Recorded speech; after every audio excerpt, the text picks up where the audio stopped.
नमस्कार। कथक परिचय श्रृंखला के इस कार्यक्रम में आपका स्वागत है। अब तक आप हमारे कुछ कार्यक्रम देख चुके हैं जिनमें आपने जाना कि कथक किसे कहते हैं, लीला का अर्थ क्या है। हम पहले भी बता चुके हैं कि इस श्रृंखला का उद्देश्य है कथक नृत्य से जुड़ी हुई तरह तरह की सामग्री से आपका परिचय कराना, आपकी योग्यता का विस्तार करना। जो नई जानकारी आपको हमारे कार्यक्रमों से मिले उसे अपने अध्यापक से जरूर चर्चा करें, अपने विचारों से हमें जरूर परिचित कराएं। तो आइए अब चलें उमा शर्मा जी के पास और देखें वो अपने विद्यार्थियों से क्या चर्चा कर रही हैं। 15वीं 16वीं शताब्दी में एक तो मीरा और सूर और रसखान। रसखान ने तो ऐसी ऐसी रचनाएं लिखी हैं कृष्ण के ऊपर, हालांकि खुद वो पठान थे, लेकिन मानस हो तो वही रसखान, बसों ब्रज गोकुल गाँव के ग्वारन। मतलब अगर मनुष्य बने तो रसखान की इच्छा थी कि मैं वहीं जाऊं जहाँ कृष्ण थे।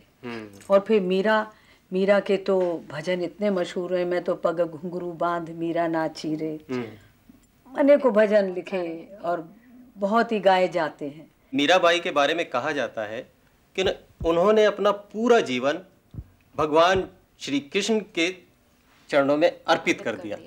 तो उनके बारे में आप हमें कुछ बताएं। ये सही बात है कि मीरा ने बिल्कुल अपने आप को कृष्ण के चरणों पर अर्पित कर दिया था।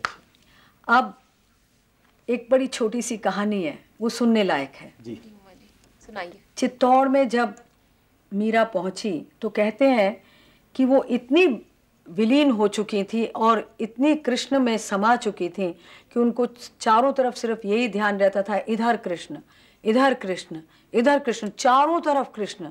वो कृष्ण के से प्रेम भी करने लग गई थी, कृष्ण के बगैर वो रहना भी नहीं चाहती थी। तो जब वो चित्तौड़ गई तो वहाँ पर वो नाचते नाचते नाचते कहते हैं एकदम गिर गई और उनकी जो आत्मा थी वो कृष्ण की मूर्ति में समा गई। तो कृष्ण के बारे में क्या नहीं मीरा सोचती रहती थी। कभी कहती थी कृष्ण मेरे पास नहीं आते, कभी सोचती थी कृष्ण कहाँ है, फिर कभी सोचती थी पग घुंघरू बांध मीरा नाची रे। मैं आपसे कुछ और राज्यों के बारे में जानना चाहूंगी जहाँ मीराबाई जाने से मेरे को वहाँ का ज्ञान मिले। अच्छा, तुमको और कुछ जानना है मीराबाई के बारे में? तो तुमने ये जो मुझसे पूछा है, मीरा उन स्थानों में गई जहाँ जहाँ कृष्ण थे, और जहाँ जहाँ कृष्ण थे वहाँ वहाँ मीरा थी। वृंदावन वो स्थान है जहाँ पे कृष्ण ने जन्म लिया। मथुरा गई द्वारकाधीश के मंदिर में, वृंदावन के मंदिरों में वो जाती रही। फिर द्वारिका पहुंची गुजरात की तरफ, फिर वो पहुंची चित्तौड़, जयपुर। जयपुर में जो गोविंद देव जी का मंदिर है वहाँ पे उन्होंने गोविंद देव जी के सामने उन्होंने खूब नृत्य किया, गाती थी और नाचती रहती थी। फिर उदयपुर के पास में ही एक जगह है श्रीनाथ द्वारे, वहाँ पर भी मीरा गई। मतलब ये समझ लो कि जहाँ कृष्ण है वहाँ वो जाती रही। अच्छा, तो मुझे म्यूजियम भी होंगे इन जगहों पे मीराबाई जी के, हाँ, कोई देखना चाहे? हाँ, चित्तौड़ में है, मथुरा में है। यहाँ पर कुछ कुछ हम लोगों को ऐसे ऐसे चिन्ह मिलते हैं। बल्कि एक मंदिर भी है मथुरा वृंदावन में, वो कुछ थोड़ा सा पुराना हो गया है, टूट भी गया है, लेकिन उसको कोशिश कर रहे हैं कि उसकी स्थापना रहे। और जहाँ जहाँ मीरा जा चुकी है और जा सकी थी उन स्थानों को संभालने की कोशिश कर रहे हैं। उमा जी, एक बात और है कि आपने मीरा की काफ़ी रचनाओं पे डांस किया है। जो उमा जी, जब आपने चुनाव किया था उन रचनाओं का, तो किन किन बातों का ध्यान आपने रखा? और हम उमा जी ज़रूर देखना चाहेंगे, आप डांस ज़रूर देखना चाहें ना शिप्रा? नहीं, मुझे थोड़ा सा कुछ... मैं थोड़ा सा बताऊंगी ज़रूर, क्योंकि अभी हमारे सामने बहुत से प्रश्न हैं। लेकिन फिर भी मीरा, आपने पूछा मुझसे कि मीरा को मैंने कैसे और उनकी कौन सी कविताओं को चुना। मैंने हमेशा ये देखा कि इसमें मुझे डिफरेंट मूड्स मिले और मैं फ़र्क ढंग से, अलग अलग ढंग से उस पर भाव बता सकूं। जैसे पग घुंघरू बांध मीरा नाची रे, अब इसमें वो बिल्कुल मस्त होके नाच रही है, एक वो भाव है जो मस्ती का भाव है, और दूसरा वो शिकायत करती हैं, कौन सखी सो तुम रंग राते हम सो अधिक प्यारी। यहाँ पर शिकायत कर रही हैं। तो मुझे एक अलग मूड मिला, मैंने सोचा यहाँ पर मैं अलग ढंग से भाव बताऊं, एक शिकायत का भाव। बच्चे भी तो शिकायत करते हैं बहुत कि हमको मिठाई नहीं खाने को देते, इसी तरीके से कि वो कृष्ण मेरे पास में क्यों नहीं आते, क्या वो किसी और के पास जाते हैं, क्या उनको कोई और अच्छा लगता है, वो मेरे पास नहीं आते। तो इसी तरीके से फिर कभी कभी एक भक्ति रस में, और फिर कभी कभी एकदम वो कृष्ण में समा गई है, वो वाला रूप। मीरा ने अलग अलग ढंग से कृष्ण को देखा, बाल रूप में भी देखा, और उनसे श्रृंगार रस में भी चली गई, वो उनको चाहने भी लगी।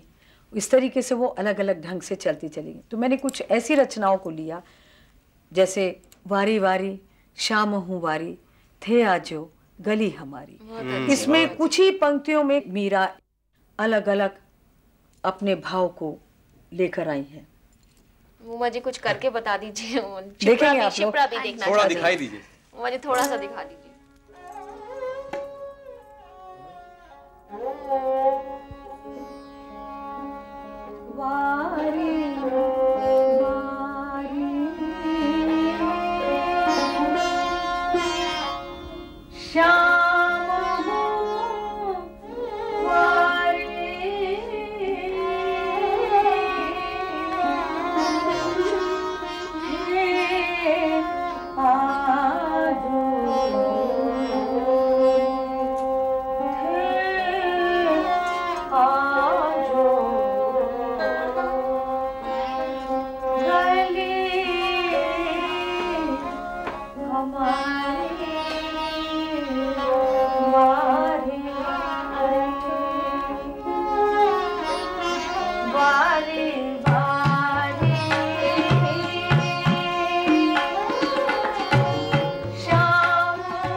बहुत अच्छा। देखिए मैं एक बात बताऊं, माँ बच्चे को हमेशा वारती है जी, ताकि उसको नजर ना लगे, है ना।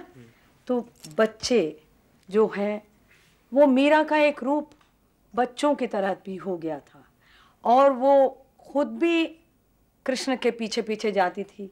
कभी अपने आप को छोटा समझती थी, कभी अपने आप को बड़ा समझती थी, कभी कृष्ण को छोटा समझती थी, बाल रूप में देखती थी।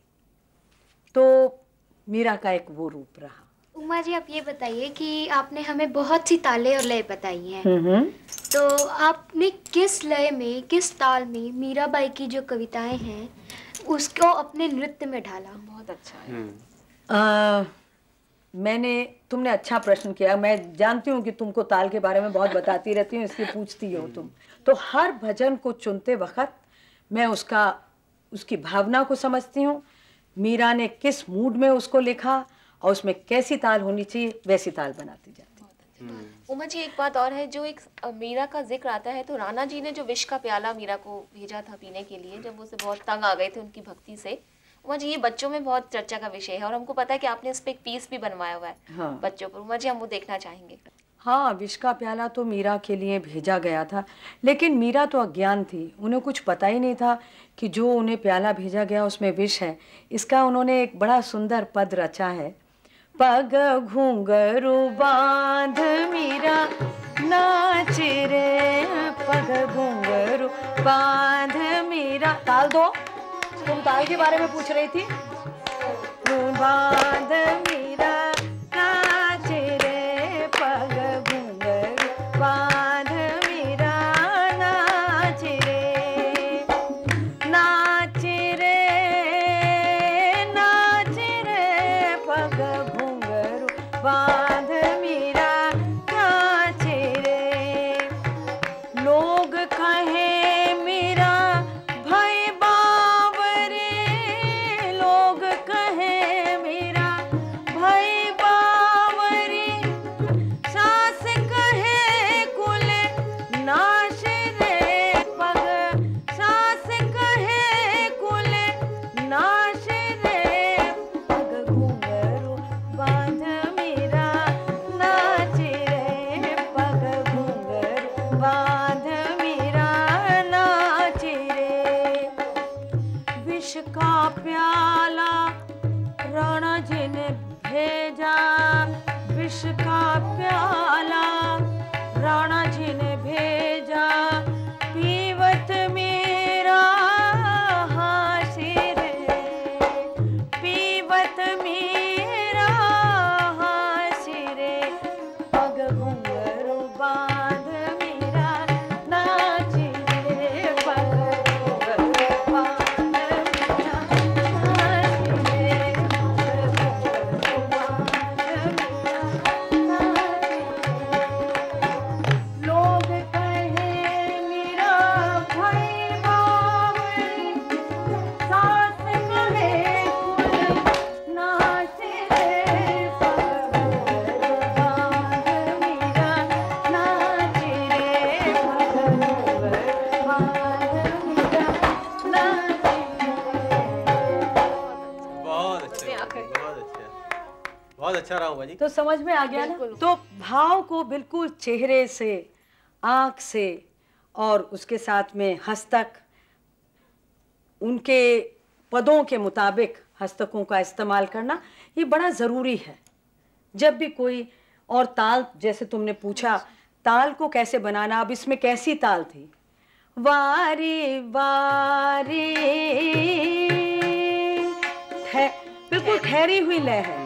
और जब इसमें पग घुंघरू बांध मीरा नाच रे, सब ताली बजाओ, नान मीरा नाच रे, नाच रे, नाच रे, नाच रे, नाच रे, पग घुंघरू बांध मीरा नाच रे, पग घुंघरू बांध मीरा नाच रे। वाह वाह उमा जी, मीराबाई बहुत के अच्छा बारे रहा। में तो बहुत कुछ पता चल गया आज, है ना? मीरा के बारे में पता लग गया ना? समझ में आया? बिल्कुल समझ में। अरे उमा जी, ऐसा लगा नहीं, जैसे तुम्हें समझ में आया कि नहीं? मुझे तो ऐसा लगा जैसे मीराबाई खुद आ गई। अच्छा, नहीं, वैसे बहुत सोच समझ के जब भी किसी पद को चुनो या किसी भजन को सुनो या किसी रचना को लो, तो उस रचना को बड़ी अच्छी तरीके से पढ़ना चाहिए, समझना चाहिए उसका मतलब क्या है, उसकी भावना क्या है कवि की, और वो क्या कहना चाहती है या क्या कहना चाहता है। यही नहीं कि पढ़ लिया बस उसको नाचना शुरू कर दिया, ऐसे नाच नहीं होता। बिल्कुल नहीं होता। उसको बहुत समझदारी से अपने दिलो दिमाग में उतारना चाहिए।